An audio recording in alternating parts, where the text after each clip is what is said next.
idiots. You will tell story as you fly to the sky. There is flood of compassion. If you say no freedom to women, then there is no life in this world. காற்றும் கவிஞனும் மரித்ததாய் சரித்திரமில்லை. கவிப்பேரரசு கதறுகிறார். நான் நிரந்தரமானவன், அழிவதில்லை, என்ற நிலையிலும் எனக்கு மரணம் இல்லை. கண்ணதாசன் கதறுகிறார். ஆனால் பாரதி என்ன சொல்கிறான் தெரியுமா? மரணமே, மரணமே, இங்க வாடா, உன்னை தூக்கி போட்டு மிதிச்சு உன்னை கொல்லப்பட மரணத்தவே கொள்றான். மரணத்துக்கே மரணம் விதிக்கிறானா? பாரதியா? இந்தியாவா? தமிழ்நாடா? எட்டயபுரமா? மொழிபெயர்ப்பு இருக்கிறதா? டிரான்ஸ்லேஷன் இருக்கிறதா? ஒருவன் கேட்கிறான். வளர்வதற்கு தமிழ் தயாராக இருக்கிறது, வளர்ப்பதற்கு தமிழன் தயாராகவில்லை. ஒரே வார்த்தையில் சொன்னார் கவிப்பேரரசு. அதுதான் இந்த ஓவிய கண்காட்சியுடைய சுருக்கம்.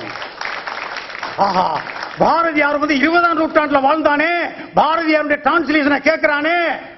தமிழை நேசியுங்கள், தாய்மொழியை மட்டும் தாய்மொழியை மட்டும் பேசுங்கள்.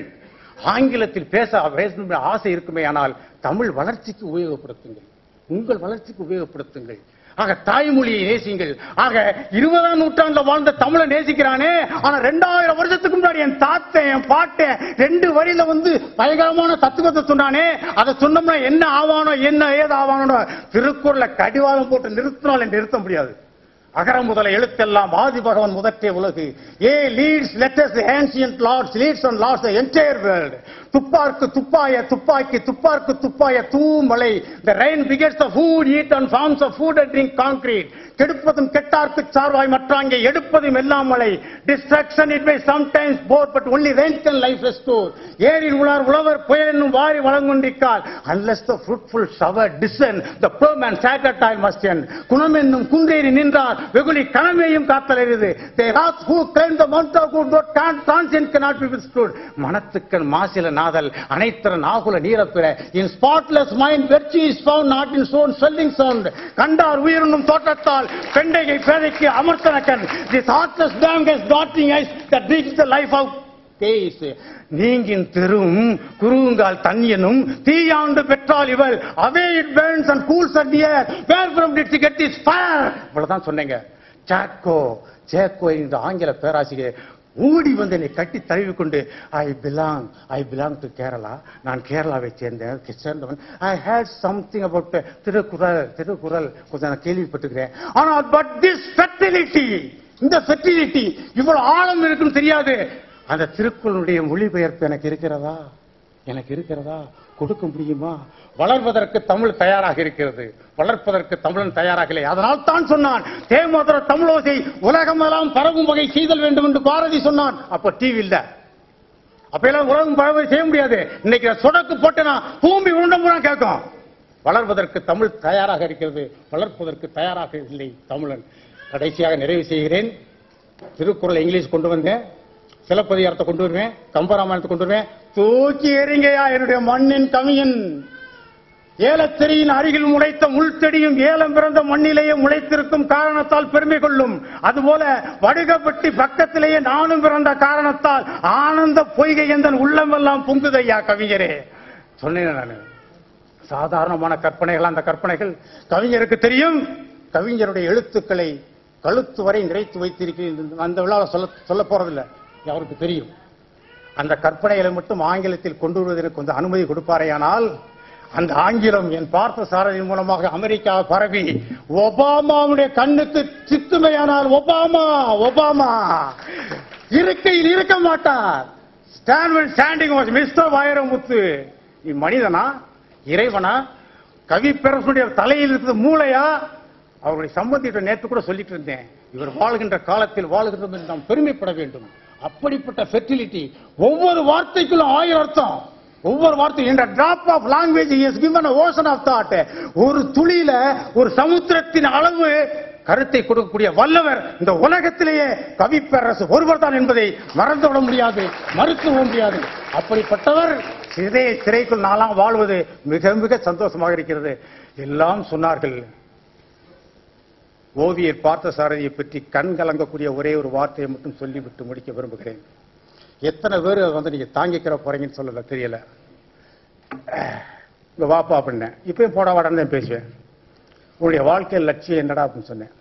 12th படிக்கும்போது பார்த்தசாரதிக்கு மட்டும் நான் தனியாக இங்கிலீஷ் எஸ்ஸே ப்ரிப்பேர் பண்ணி தருவேன். தனி எஸ்ஐக்கும் தனி எஸ்ஐ ப்ரிப்பேர் பண்ணி தருவேன். ஏன்னா அந்த எஸ்ஐ எனக்கு 10வது சொல்லுவாப்ல. ஒரு 5 நிமிஷத்துல உருப்போடுவான். அவன் உருப்போடும் போதே உருப்படுவான்னு எனக்கு தெரியும். அப்படிப்பட்டாலு கண் கலங்கக்கூடிய நிகழ்ச்சியை சொல்ல விரும்புகிறேன். உன் வாழ்க்கையில் லட்சியம் என்ன சொன்னேன்? நான் உதட்டிலிருந்து பேசவில்லை சார், நான் இதயத்திலிருந்து சில வார்த்தைகளை பேச விடுறேன். ஏன்னா அது கவிப்பேரசுடைய நாலேஜுக்கு போகணும். என்னப்பா பண்ண சத்தியமா சொல்றேன் சார், எனக்கு கிடைச்ச தாய் தப்பேன். திராவிட முன்னேற்ற கழகத்தில் 25 வருஷம் இருந்து தன் சொத்தையெல்லாம் இழந்த மனுஷன்,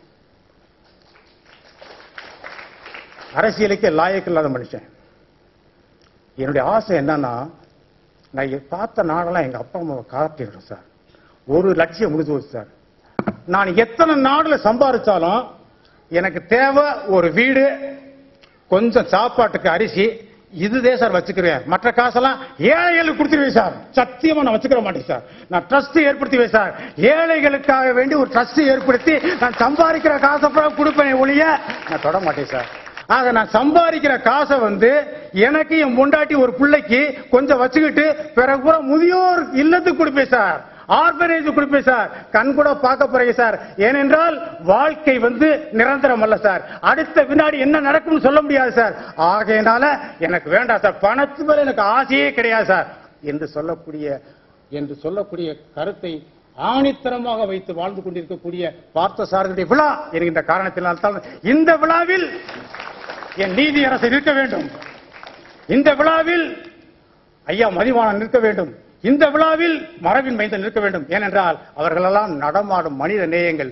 ஒரு நடமாடும் மனித நேயத்தை நடமாடும் மனித நேயங்கள் வாழ்த்த வேண்டும் என்பதற்காகத்தான் இந்த விழாவை எப்படியாவது நடத்த வேண்டும். இந்த விழா கவிப்பேரரசு முடியாதுன்னு சொல்லிட்டா மரபின் மைந்தன் அப்ரோச் பண்ணி சம்மதிக்க வைக்கணும். அதுக்கு முடியாட்டா விழா கேன்சல், விழா நடத்தவே வேண்டாம். 2 பேரும் முடிவெடுத்தோம். ஆனா ஒரு தொலைபேசி அழைப்பிலேயே அப்படியா பையன் எப்படி ஒழுக்கமானவன், தேதியை குறிச்சிங்க வாக்கிங் ஜூலை மாசம் 31 வந்து விட்டார், நடத்தி விட்டார். உங்கள் பாதங்களை தொட்டு வணங்குகின்றோம். பார்த்த சாரதி தயவு செய்து அவனுடைய வேர்களுக்கு நீங்கள் நீராக அமையுங்கள், அவனுடைய காயத்திற்கு தயவு செய்து மருந்தாக அமையுங்கள். அது நான் 15 வருடமாக உங்களுடைய இதயத்தில் இருப்பதற்கு எனக்கு செய்யக்கூடிய மிகப்பெரிய கைமாறு என்று கேட்டுக்கொண்டு இந்த வாய்ப்பை அளித்த அனைவருக்கும் உள்ளத்தில் ஆங்கில வாகனத்தில் தமிழை ஏற்றி அகிலமெல்லாம் பரவும் வகை செய்தல் வேண்டும் என ஆலோசனை வழங்கி அமர்ந்திருக்கும் வாக்கிங் அவர்களுக்கு நன்றி. மரபின் மைந்தன் முத்தையா, இளைய பாரதம் இளைத்த பாரதமாகி விடலாமா? கூடாது, கூடாது. அதற்காகவே நமது நம்பிக்கை என்னும் ஒளி எடுத்து மண்ணின் பிழைகளாக உள்ள இளைஞர்களை சிலைகளாக்கிக் கொண்டிருக்கும் முத்தே வெற்றி தமிழர் பேரவையின் சொத்தே. மனிதநேய மரபுக்கு மைந்தனே விரைந்து வருக, தமிழை கடைந்து தருக.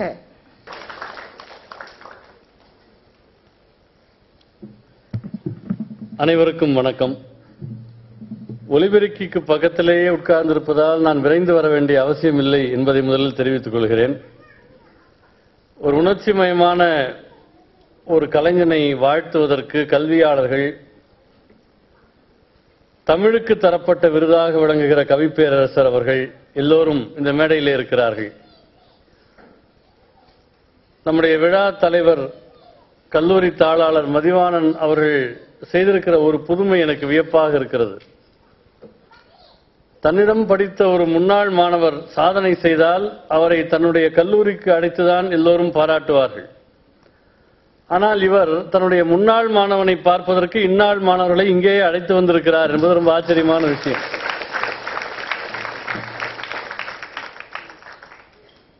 எனக்கு முன்னால் பேசிய நண்பர் வாக்கிங் அவர்கள் அவருடைய பெயரில் இருப்பது போலவே கொஞ்சம் வேகமா வாக்கிங் போனார்.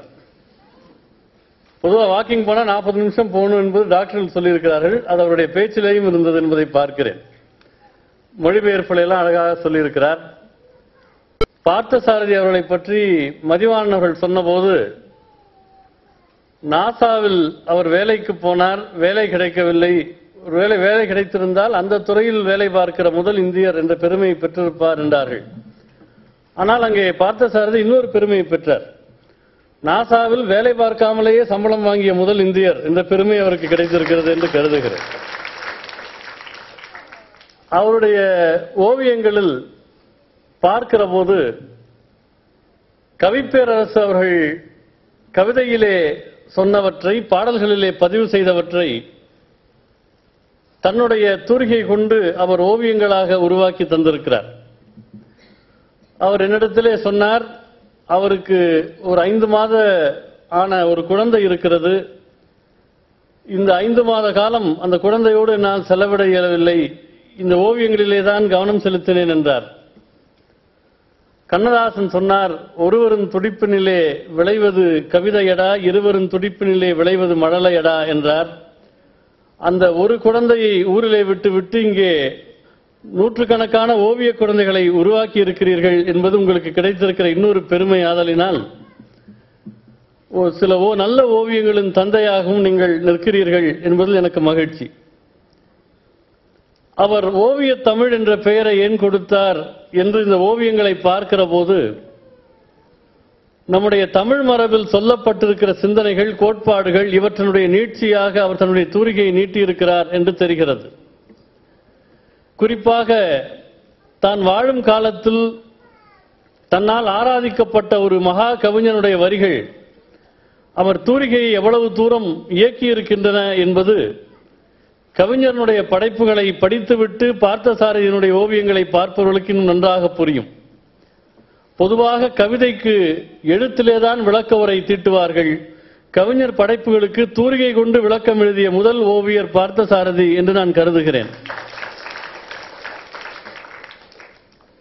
நான் இந்த ஓவியங்களை பற்றி ஒரு விளக்க உரையோ அல்லது இந்த ஓவியம் இதைத்தான் சொல்லுகிறது என்றோ நான் சொல்லி ஒரு எல்லையை கொண்டு வந்து போட விரும்பவில்லை. ஏனென்றால் ஒரு ஓவியத்துக்கு இருக்கிற சிறப்பே அது பார்ப்பவர்களுடைய கண்களிலே தான் புது புது விளக்கம் பெறுகிறது. ஒரு ஓவியத்தை 9 பேர் பார்த்தால் அதற்கு 9 விதமான அர்த்தங்களை அவர்களால் சொல்ல முடியும். அது எல்லாவற்றுக்கும் பொருத்தமாக அந்த ஓவியம் இருக்கும். அதுதான் ஓவியத்திற்கு சிறப்பு. ஆனால் அதில் குறிப்பிட்ட ஒரு ஓவியம், தமிழ்நாட்டினுடைய வரைபடம் இருக்கிறது. அந்த வரைபடம் முழுக்க ஆங்கில எழுத்துக்களால் நிரம்பி இருக்கிறது. ஒரு வான் ஊர்தி வந்து அந்த ஆங்கில எழுத்துக்கள் விழுந்திருக்கிற இடத்தை நோக்கி தமிழ் எழுத்துக்களை கொட்டுவதாக ஒரு ஓவியத்தை பார்த்தசாரதி வரைந்திருக்கிறார். அந்த வானூர்தியிலே வந்தது வேறு யாரும் இல்லை, பார்த்தசாரதி தான். டெக்சாஸில் இருந்து அந்த வானூர்தி வந்திருக்கிறது, தமிழ் எழுத்துக்களை கொட்டுகிறது என்று கருதுகிறேன். தமிழ் மரபினுடைய நீட்சியாக அவருடைய ஓவியங்கள் விளங்குகின்றன என்பதற்கு ஒரு சான்று சொல்ல விரும்புகிறேன். கவிஞர் அவர்கள் ஒரு திரைப்படத்தில் 8 மனுஷ வாழ்வை பிரிச்சுக்க என்று ஒரு பாடல் எழுதியிருக்கிறார். எனவே ஒரு மனிதனுடைய மனப்பான்மை எப்படியெல்லாம் மாறி வருகிறது என்று காட்டுகிற ஒரு ஓவியத்தில் மரணத்துக்கு முந்தைய நிலையில் அவனுடைய உள்ளம் வெள்ளையாகி விடுகிறது, வெவ்வேறு வண்ணங்களை தாண்டி வெண்மை நிறத்தை அவன் அடைகிறான் என்று காட்டுவது போல ஒரு ஓவியத்தை பார்த்தசாரதி வரைந்திருக்கிறார். இந்த ஓவியத்தை நான் தமிழ் சிந்தனை மரபினுடைய நீட்சி என்று நான் சொல்லுகிறேன். என்ன காரணம் என்றால், உங்களுக்கெல்லாம் தெரியும், மாணிக்கவாசகனுடைய திருப்பள்ளி எழுச்சியில் ஒரு பாடல் மிகவும் பிரபலம். அது எப்படி பிரபலம் என்றால், ஒரு சினிமாவிலே அதை பயன்படுத்தினார்கள், அதனால் பிரபலம். கூவின பூங்குயில், கூவின கோழி, குருகுகள் இயம்பின, இயம்பின சங்கம் என்று ஒரு 4 வரி அதிலே வரும். அது ஏன் முதலிலே குயிலை சொன்னார் என்று ஒரு சர்ச்சை எழுந்தது. ஏனென்றால் பறவையியல் தெரிந்தவர்களுக்கு தெரியும், பொழுது புலர்வதற்கு 3 நாழிகைகளுக்கு முன்னர் கோழி கூவும், அதற்கு பிறகுதான் குயில் கூவும். ஆனால் மாணிக்கவாசகர் என்ன சொன்னார்? கூவின பூங்குயில், கூவின கோழி, குருகுகள் இயம்பின, இயம்பின சங்கம் என்றார். இதற்கு உரையெழுத வந்த மகாவித்வான் தண்டபாணி தேசிகர் சொன்னார், குயில் என்றும் கோழி என்றும் குருகு என்றும் பறவைகளை மாணிக்கவாசகர் பேசவில்லை. மனித மனம் குயிலை போல் முதலில் கருப்பாக இருக்கிறது.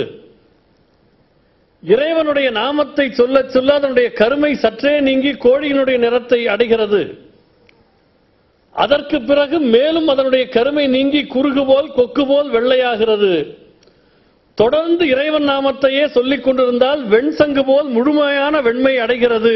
ஆதலினால் கூவின பூங்குயில், கூவின கோழி, குருகுகள் இயம்பின, இயம்பின சங்கம் என்று சங்கினுடைய வெண்மையை இறுதியிலே எட்டுவதாக அந்த பாடலுக்கு